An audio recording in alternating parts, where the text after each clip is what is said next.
Alright guys, welcome to another quick tutorial. This weekend I went with my family to do some crystal hunting and I took some footage, but for whatever reason I think my kids got to the phone and were messing with some of the settings in the Blackmagic camera app. All of the footage ended up having this really nasty green tint to it. So I don't know if they like applied some kind of filter or were messing around with all the color settings, but everything just looks nasty and green.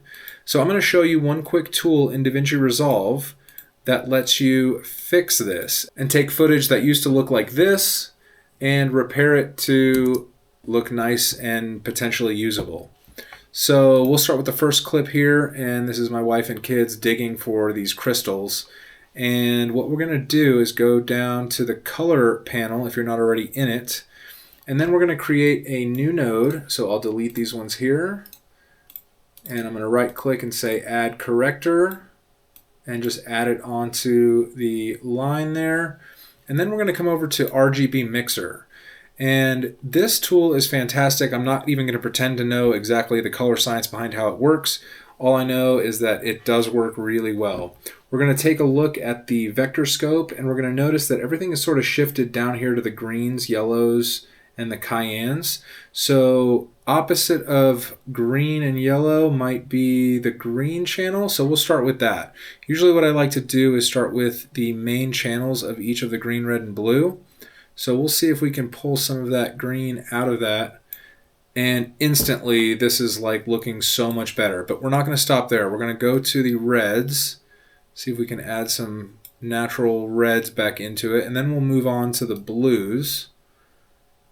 And the blues are okay. And then after we do that, what I like to do is go down to the individual red and green or red and blue on each one of the RGB outputs and see if I can adjust those a little bit to get a little bit better color.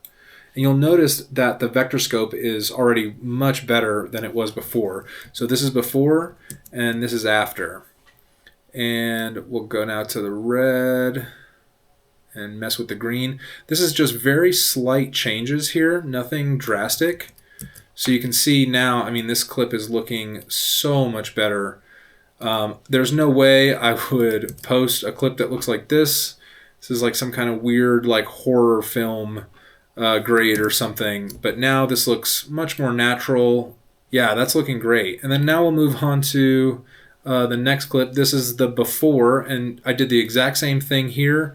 Used the RGB mixer, and this is after. So before, after, much better. Same thing here. These were like really bad. This is just me like showing a close-up of the actual crystals that we found, and that's before, and this is after. And you can see again with the vector scope that we're sort of moving in that correct direction. Same thing here, another shot. Now this isn't a magic bullet, so don't expect that you'll be able to like fix one shot and then do grab still and then go to the next shot and apply it and get a very similar result.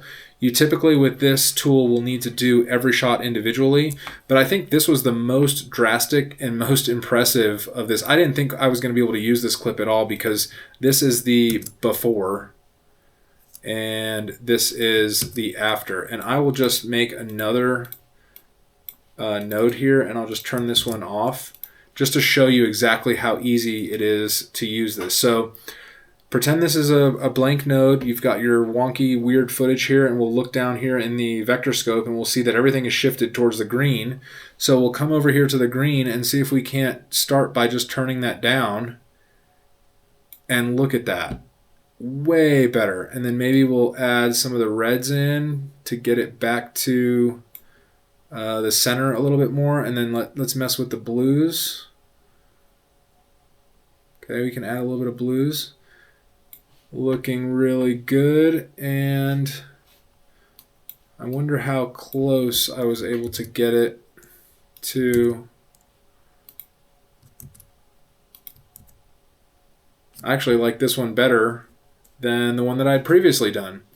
And then maybe we'll go back to the color offset and see if we can't just get this to look a little better. There we go. Whoops. before.